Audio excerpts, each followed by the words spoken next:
Is prostitution legal in the Philippines? No. Republic Act 10364 states that so na violation sa batas yung sex trade. Actually, yung naaalala kong nabasa ko doon, pwedeng ipreso yung customer, yung prostitute mismo, tapos kung may pimp, no? So, hindi po alam yata yan ng karamihan. Or yung iba naman, alam lang, pero palusot-lusot. Tsaka, hindi naman daw sila hinuhuli, de sige lang ng sige. But prostitution is really illegal. Illegal, and then spiritually, it is morally wrong, and it is a mortal sin, and it's a heavy sin. Kaya, nakakalungkot pong malaman na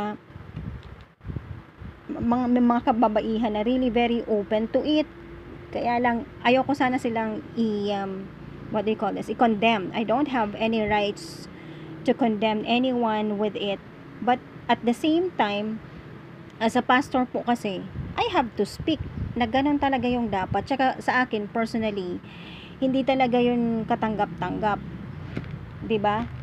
So anyway, may moral responsibility po tayo bilang pastors, Christians man o hindi, Catholics, bishop, priest, and mga madre.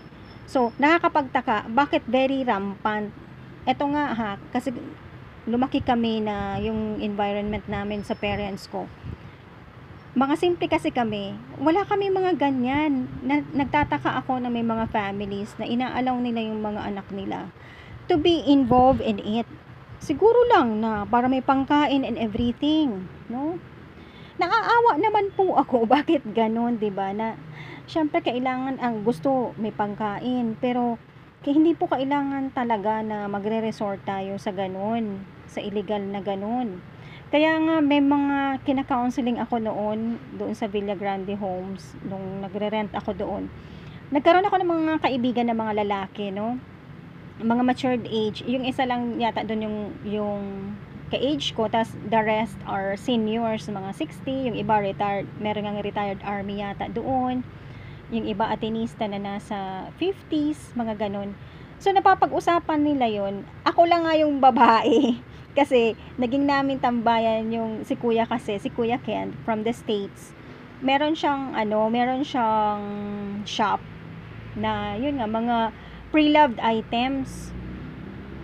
So, nung umupo-upo ako doon, na wala naman kasi akong ginagawa. So, nagpagkwentuhan namin. Tapos, nakwento ko sa kanila yung Divine Mercy pictures nga. Tapos, gusto nga nila mag-counseling ako doon. So, yun po. Nagawa ko naman po siya. Nagawa ko naman po siya na yung paunti-unti naming joke to each other, mga ganyan-ganyan. And in fact, may nakita akong mga pagbabago. Meron kasi doon isang nag-join din sa amin. Ano po siya, very honest naman siya sa sarili niya, na sinasabi niya sa amin na playboy siya, tapos syempre may pera siya. He could afford. Actually, pag may mga dumadaan, meron nga na dumadaan na ang gandang babae. Tapos yung hinihingian lang siya, tapos nagbibigay naman siya. So yun, tapos sinabi ko po yun na sana kuya, yung sa prostitution kasi, paano ba siya nag-uumpisa? It starts off with a need, no? Halimbawa, yung nga nag-prostitute, nag-uumpisa sa need. May pangangailangan, walang pangkain, etc. With the basic things nga. So sabi ko, okay, nangangailangan yan. Ikaw na natatakbuhan, ano ba yung, how do you treat it? Kaya ka nga natakbuhan kasi may sobra ka, 'di ba? I mean, you have capacity to share. Pero hindi ka naman obliged, pero you have the capacity to share. Kaya ka nga natakbuhan. So, ang inexplain ko doon, ano mo kuya, especially kayong may mga asawa, ano ba namang tulungan nyo lang yung tao? 'Di ba? Pupunta sa inyo na may needs, wala lang makain, walang matulugan, walang the basic things, nasa situation na alanganin. So, pwede niyong tulungan.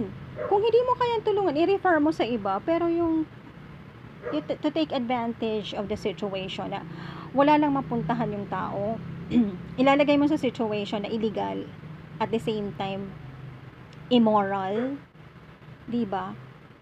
The Bible states that si Mary Magdalene, who was also a prostitute in biblical times, was possessed by 7 devils. Because of that po, an adulterer, di syempre may prostitution ka, tapos may asawa ka. So, may adultery ka pa. Hindi lang prostitution. Hindi lang sex trade yung na-violate mo or nakakommit mo, but also adultery. No? So, yun po. But because of humility of Mary Magdalene, naging pa nga siyang saint kasi umiyak talaga siya kay Jesus. Nagsik siya ng help. And grace din talaga yun ni God na she was called by God through Jesus Christ for repentance. 'Di ba? So umiyak siya ng umiyak na naghingi siya ng tawad. And you know what? Tingnan mo. Kahit makasalanan si Mary Magdalene, she was able to detect that Jesus is God. That Jesus is holy. Sa bagay, nauna kasi yung charity ni Jesus na pinakita, 'di ba? Yung pinagbabato kasi si Mary Magdalene ng mga tao. Kasi really that time, people are very aware na ang babae nag-adultery, isang salot yan sa lipunan. Bakit ikamo? Spiritually po kasi, tingnan mo, napakalinis nating lahat. Nung pinanganak tayo, lalo na kung walang original sin, we are really very clean. Imagine, umpisa natin sa yung creation. Create kasi ni God yung tao because He wanted to share His happiness and love. No? Happiness and love. Tingnan mo. Walang pighati, walang hatred, walang kahirapan. So, yun yung pinaka-purpose ni Lord God when He was thinking of creating human being. At pagkatapos, ano nangyari? Nag-disobey kasi yung tao because of pride. Nakinig dun sa sutsut ng serpent. No? Sutsut ng serpent. Ang sabi ng serpent, sige, kumain ka sa tree of knowledge. Kasi, kaya ka hindi niya pinapakain. Kasi, marami kang malalaman. Tsaka, magiging kaanyang parang si God. Pag kumain ka dyan. Yun yung ng serpent. Ay, yung babae naman, no, mahina. Kaya ito, maging aware tayo, pare-pare tayo mga babae, ha. We have the power to make or break it, no? In the happiness in this life.